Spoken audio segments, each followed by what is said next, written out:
আয়সা দেখি যে গেটে চাবি নেওয়ার জন্য জানালা বাড়ি দিতেছি। বাড়ি দেওয়ার পরে ভালো আম্মু ইমরান আমার মেয়ে পিয়া খান, ঠিক আছে, ওদেরকে আল্লাহর ঘরে নিয়ে জিজ্ঞেস করবেন, আমার তো সন্তান। আমি ইমরানের নাম্বারও জানি না।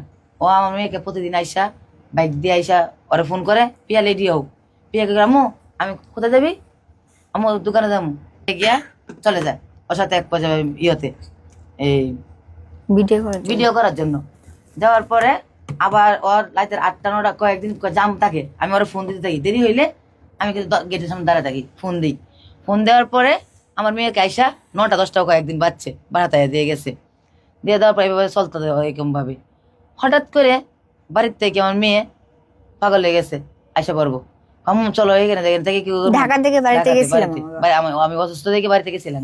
আচ্ছা আসছি, আসার পরে 2 দিন পর সে আসে নাই, না আসলে ওর একটা দোকান দিছে যেন ওইটা সেটার জন্য আমার কাছে টাকা নিছে, 6 লক্ষ টাকা নিছে আমার কাছ থেকে।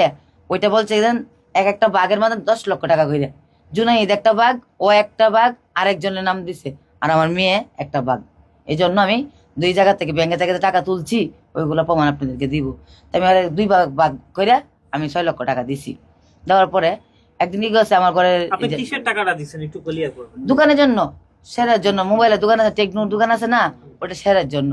তো এরকম বললে আনছে, আর টাকাগুলো দিব যে আমার টাকা আস্তে আস্তে মানে জমি লেখা আছে তো, ওগুলো ছুটে আইনি একসাথে দিলে পরে স্টাম্প করব, মানে একেবারে করবো 4জনের নামে একটা স্টাম্প হবে আর কি, আর বাঘ তো আর স্টাম্প হবে না। আচ্ছা, বলার পরে আমার মেয়ে আসছে, বাড়ির থেকে আসার পরে ওর আমার মেয়ে বলতো যে এই আম্মু এই ভাইয়া আসবে না, ভাইয়া না, এদিনকে রোজা রাখছে আমার ছেলে, আর ও আমার কাছে আম্মু 100 টাকা দাও। আমি 100 টাকা তুই কি করবি? পরে বলতো যে কিন্তু 11 তারিখের কথা, এটা কিন্তু 11 তারিখের কথা। আমি বলছি কি জন্য? ওর আমার ছেলেকে ওর পিছে পিছে পাঠাইছি, ওদের বাড়ি আনছে। বাবা তুমি মিথ্যা কথা বলি, পৃথিবীতে আমার আল্লাহ যদি সত্য হয়ে থাকে, আমি কিন্তু জানতাম না মা হয়ে ঘুমের বলি যে আমার মেয়ে আনছে। কি রে প্রিয়া, ওই রুমে আমি আমার ছেলের বলছি তুই আর ডিস্টার্ব করিস না, ও ঘুমাক। আচ্ছা, ঘুমাইছে, আমি সিঁড়ির সময় আমি খাইছি, আম্মু খাইবা না? না আম্মু আমি একটু ঘুমাই। আমার ডাকছি, জোর করে রোজা লাগানোর দরকার নেই, এরকম বললা ওর মতো ঘুমাইতে যাচ্ছে। এরকম ভাবে আমি এক জায়গা থেকে 20,000 টাকা আনি ওদেরকে মার্কেট করে দেওয়ার জন্য। তো আমার ছেলের জন্য কিনছি 1 জোড়া জুতা 4,000 টাকা দিয়া, ওইটাই কিনবো। আমার ছেলেকে শুরু থাকতো তোর ও অভ্যাস, মানে আমরা গরিব না কি, ওরা 2 ভাই বোন এগুলা বুঝবে না। আমার একটাই ছেলে, আমার ছেলে হচ্ছে আরো সুন্দর।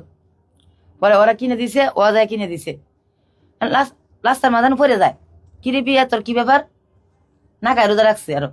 আমি পিয়া ভাঙ্গিয়া দে, রোজা ভাঙ্গিয়া দে, কন্যা ভাঙতাম না। সেনাত গেছি, যাই ভাইয়ের জন্য, ভাইয়ের লোক ঈদ করতে পারে নাই, ভাইয়ের জন্য গেঞ্জি কিনছে, শার্ট কিনছে, প্যান্ট কিনছে, জুতা কিনছে, কিন্তু নিজের জন্যই কিছুই কিনে নাই। আরো কিছু কিনতো, কিন্তু ওর মাথাটা কি করতে, লাস্ট অর্ধেক রাস্তা আইসা একটা দোকানে জিজ্ঞেস করবেন আপনারা, যায় সবাই সাংবাদিকরা, আমার মেয়ে আইসা অর্ধেক রাস্তাতেই বুকটা টুকরা বাসায় আছে ভূমি কইরা, বিকাশ দোকানে টাকা তুলবো আমার কি মোবাইল থেকে, ও ফিন করতে নাম্বার তো জানে, আমি জানি না। তো আমার ছেলে কি করছে, ওই দোকান থেকে ফানি, আশেপাশে দোকান থেকে ফানি আইন না ভূমি ডে করে বাসায় নিয়ে যায়, এক পর্যায়ে ভাবে নিয়ে যায়, কিন্তু মতো ইফতারি আজান দিয়ে যখন দিয়ে ফেলতে যায়, আমরা সবাই মিললে ওরা খালি একটু শরবতটা ওর ভাইয়ে আমার ছেলে আর কি স্বাধীন ওরে খাওয়াই দিছে। খাওয়াই দেওয়ার পরে আমি কিছু শুয়াই দেওয়ার কথা কইস না। পরে শুয়াই দেওয়ার পরে আমি ওরা রাইখা ডাক্তারের কাছে চলে যাই। আধা ঘন্টা ডাক্তারের কাছ থেকে বাজার টাজার করে আসছি, আইসা দেখি যে গেটে চাবি নেওয়ার জন্য জানালা বাড়ি দিতেছি। বাড়ি দেওয়ার পরে বলো আম্মু